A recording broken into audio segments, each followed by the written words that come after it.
He said, I heard you was a millionaire. I said, that's not right. That's not true.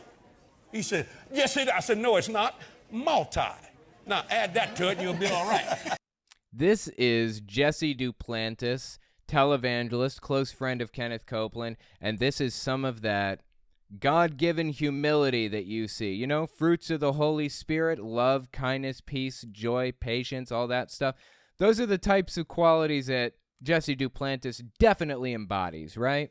This video is actually from like a fundraiser that these guys did together with Kenneth Copeland. He's actually talking to Kenneth Copeland right now. He's on the corner. You'll see him in a second. But this happened mid-September 2021 is when this fundraiser type of thing happened. And he's telling this absolutely disgusting story.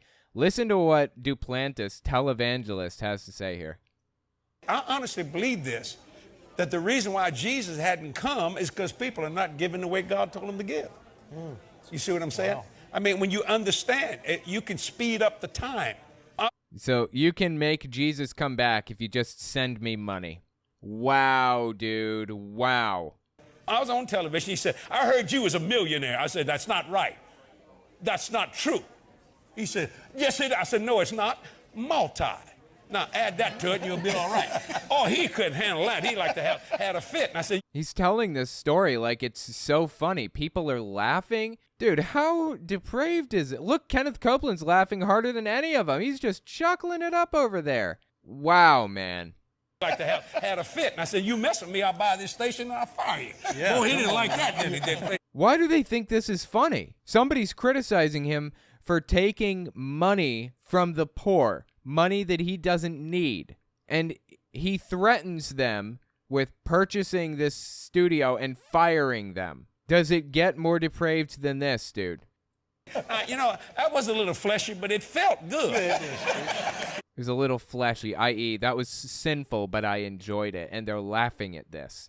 They're not men of God, okay? In case you didn't catch on to this, they don't reflect the values that the New Testament or that Jesus endorsed.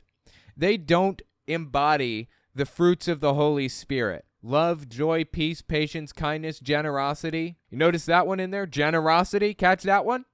Faithfulness, gentleness, self-control. Really? How can these people pretend to be men of God and unironically stand in front of an audience of millions of people on this TV network, the Victory Network, and say this stuff? Fleshy, but it felt good. Just did. You know, I'm not saying it's wrong. So I realized that I will not move people emotionally to give. Right. No. I'm going to have people move according to the Word of God. What is God saying to you? Okay, so he says he realizes he isn't going to be able to emotionally manipulate people into donating money to him, right? So he has to talk logic and reason to them. All right, let's keep listening then. He's going to talk logic and reason to them. That should be enough to convince me, right? And I really believe this. If people would call this number and put this victory all over the world on every available voice, every available outlet, God, the Father, he would say, Jesus, go get him. Yeah. Okay, that right there, my friend, is emotional manipulation. You want the end to come. You want all of the suffering to go away. You want to see your dead loved ones again. All you have to do is donate your life savings to me. All you have to do is give me your mortgage money. Give me your last penny. That's it. That's all you got to do. And Jesus will come back. If that's not emotional manipulation, I don't know what is. Because you see, he wants to see us as much as we want to see him. You see what I'm saying? And so what has hindered all these things is, it's because people are not doing in the financial realm, because we live in an economic world, what God's called them to do. You know, he's called us to do that. So I don't have a problem with giving. I don't have a problem with receiving. I bet he doesn't have a problem with receiving. Just depraved stuff, dude. Depraved stuff. It doesn't make any difference. Because I just made up my mind. I want Jesus to come. They said, do you own a jet? Yes. You can have it the day after the rapture. It's yours. Because Jesse is going to heaven. Well, you know, I'm not so sure that based on what Jesus said, that's true. What was it Jesus said? God, it's on the tip of my tongue. It's easier for a camel to fit through the eye of a needle than for a rich man to get into heaven. Something to that effect, right?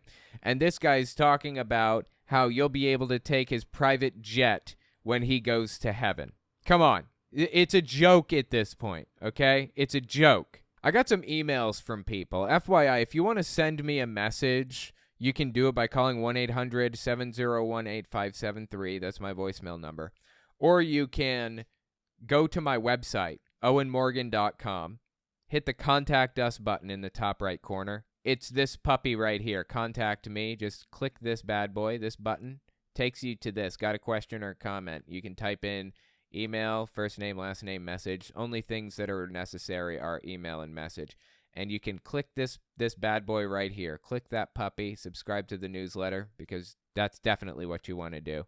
If you subscribe to the newsletter, you get uncensored, complete, ad-free versions of a lot of my stuff. Not all of it right now, figuring out how to put all of it in an ad-free, complete form.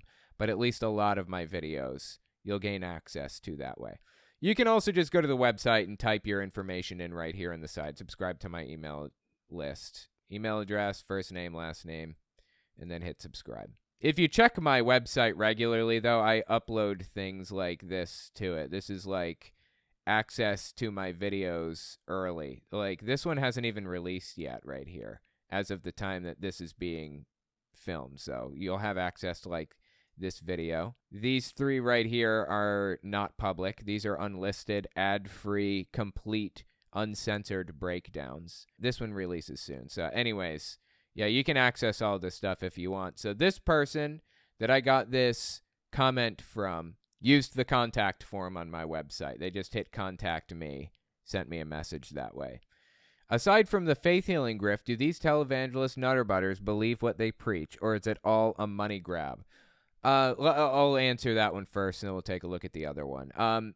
This is who I consider to be televangelist right here. There are many, Billy Graham and a bunch of others, but we got Jesse Duplantis, Gene Bailey, Kenneth Copeland, Lance Wallnaw, Hank Kunneman, and Mario Murillo from left to right in this image here. Every one of these people, in my opinion, has unequivocally been proven to be scam artists. I think they believe some of what they say, but most of the grift is just that, a scam. They're just trying to get money out of people. They probably believe in God in the most basic sense. I would say they probably believe that if you give money, then you might get some back. Or if you, more broadly, if you contribute to God, or if you do things for God, then God will do things for you. And they have twisted all of that out of proportion to work to their benefit. That's my opinion on it. Most of these people, all of the people on screen, I think, probably know that they're lying about a lot of stuff, but not all of it. And the second half of the question, also, do you feel QAnon will die out benignly, or will it end in a blaze of glory, as it were? Thanks, Owen, for all you do. Part of your Christian minority, thank you for making this welcoming forum for everyone. Of course, absolutely. Glad to have Christians here. That was from Greg. I don't think QAnon's going to go out in a blaze of glory. I assume when you say blaze of glory, you're talking the way that Jim Jones went out, or Heaven's Gate. I don't think they're going to go out that way. I think it'll probably eventually fizzle, but between then and now, I expect a lot of violent, stochastic events, attacks, and a lot of craziness happening. So I don't think it'll be completely benign, but I don't think that they're going to do this big mass event the way that Jonestown did, if that's what you're asking. We just hope for the best. Maybe we can pull some of them out. Here's another question from Marvin. Hey, Owen, watch your show while I cook almost daily. My question is related to the Jehovah's Witness Board's stance on education. Yeah, this is the governing body. As they say, they support education but not secular schooling.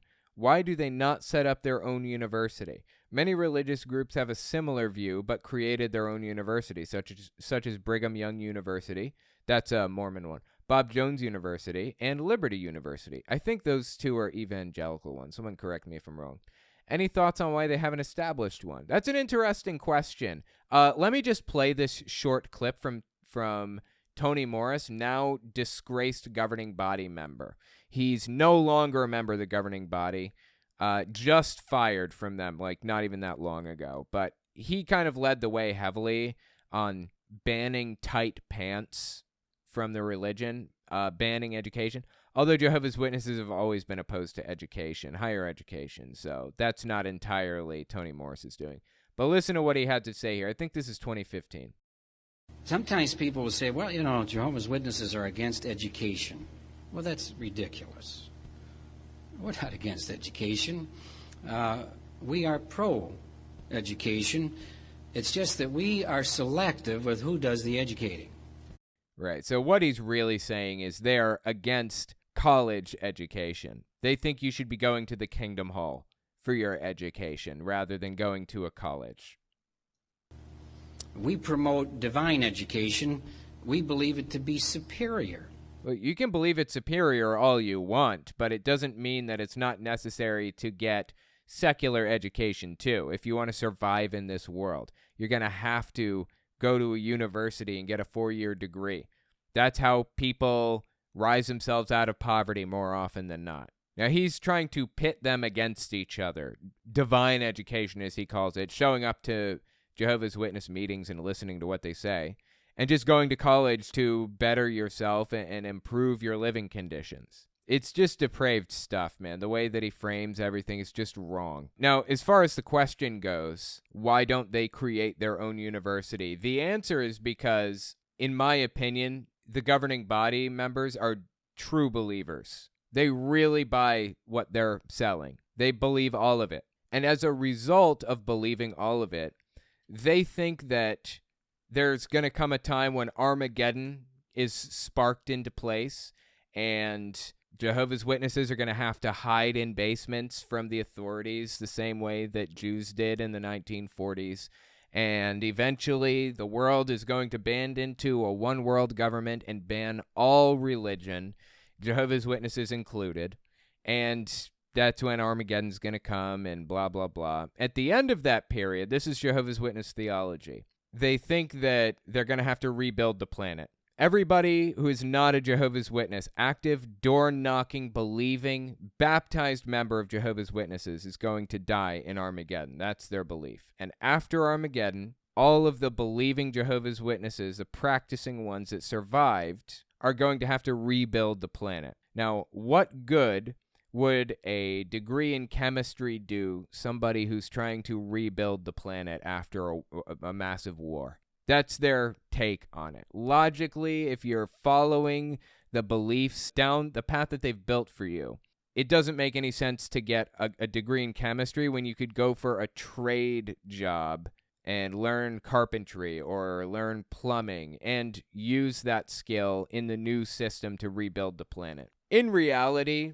that's probably part of their reason for this, but the secondary reason for discouraging college is because they know full well that people who get a college education are less likely to stay in the religion and continue to believe it. Because it leads to everlasting life. The intellectual gripping of the mind, very hard to recover from. I've seen this so many times, and we could tell you so many horror stories, and the parents are all distraught. Why didn't you do more for my son? Why didn't you do more for my daughter? I would say, who dropped him off? So he's saying if you go to college, you will stop believing in this nonsense that Jehovah's Witnesses are peddling. And that's pretty true. That's pretty true. It's a fragile ecosystem that they build for people. You know, they do absolutely everything they can, Jehovah's Witness leadership, to prevent people from using logical thinking. Everything that they can. You heard what he said. And it gets in there, and the intellectual gripping of the mind, very hard to recover from. They don't want people thinking deeply about things. They only ever want you thinking deeply about how much you love Jehovah, and that's it. So do a mindless task. Do something that a skill you can learn. Carpentry, plumbing, honest, hard-working fields that pay really, really well. But you can shut your brain off once you know the rules, once you know how things work. You can shut it off and just do the job. That's what they want. They don't want people thinking. They don't want people going to school and learning all of this stuff. So anyway, there's your answer. Thank you so much for the message. And again, if you guys want to send a message to me, all you got to do is go to my website, owenmorgan.com, click Contact Me, and when you type in your message, hit subscribe to my newsletter. There you go. You're all good. This one's from Carl. What happened to Miki and Kashmir live snack time? I wish you'd show those two feline overlords more often during streams. I appreciate the message. Yeah. Sadly, Miki developed diabetes, and so it's not safe to feed her treats, at night anymore. I have to be really careful about when she eats and what she eats and so on. So unfortunately, I can't do snack time anymore. They're good kitties, though, both of them. Also suggesting to reactivate Cattail5 on Twitter. Yeah, I had a Twitter account for my cats where I just posted cat pictures all the time, and that was good for a while. But yeah, I stopped using Twitter a lot because I don't want to support whatever it is Elon Musk is doing right now. But yeah, I appreciate the message, and it was pretty interesting. Hello, this is Ron, Tennessee. I was looking at your little video about the Trumpists losing over Chinese balloon, and you said, why do they keep wanting to make America look bad? It's because they want to make the Democrats look weak, so that way they can prove, in their mind, they can prove to everybody else that the Democratic philosophy doesn't work and that the Democrats are too weak or whatever to run the country, that you need them to run it. And it's the direct opposite. The Republican philosophy does not work. The me thing is just with Republican political things. It's basically all about, making the white man and everything superior. So that's just what it is. Just trying to make the Democrats look bad so they can say that they will run the country better. And by the looks of it, for the past, 4 decades, they've shown that it doesn't. Anyway, that's just my thoughts. Talk to you later. Bye. Yeah, I appreciate the voicemail. It was really interesting. Donald Trump, actually, when he was running for president again in 2020, he was already the president. He was showing videos of, quote unquote, Biden's America. And it was like, buildings being burned down and cities being destroyed and all this stuff. In reality, none of that stuff was happening. In reality, buildings weren't being burned down, cities were not being rioted or looted or any of that stuff. That was completely fabricated. Antifa and Black Lives Matter were not destroying everything during the George Floyd protests. Were there some protests that got out of hand? A little bit, yes, there were. But it wasn't burning cities to the ground. I live in New York City. They claim New York City is burned to the ground. It's nonsense. At no point in time has New York City ever suffered from rioting or looting or any of that. Seattle, guess what? It's still there. Portland, Oregon, it's still there. They're both fine. It was all made up all along. But Donald Trump comes out there during the 2020 election, shows video of cities being burned down, Molotov cocktails being thrown, people looting, says this is Biden's America. No, that's Trump's America. Trump was president. Trump was to blame for everything that happened under his watch because that's how it works. Okay, there used to be a plaque on the Resolute desk says, the buck stops here, until I think Ronald Reagan had the plaque removed. Because the president controls everything in the country. If there's something bad happening, like massive riots and looting, it's the president's fault. They can fix that stuff. They can resolve this. They can find some way to correct the issue. But instead of taking the blame, trying to figure out a solution that's amicable to everybody, what did Donald Trump do? The master negotiator? Blamed Biden, who wasn't even president at the time. As the caller said, Republicans' goal, their whole life philosophy, is to blame their enemies for their problems, even when they're not in control. Even when it's the Republican in office. They blame the Democrat. It's absurd. Absurd from top to bottom. I don't know. Let me know what you think about it. I think it's bizarre to hear people unironically claim that it's their competitor's fault when their competitor isn't even in office. So critical thinking is the mark of Satan, according to these cults. Oh, absolutely. Yeah, most definitely. Critical thinking is the mark of Satan. I mean, they just come out and say it at a certain point.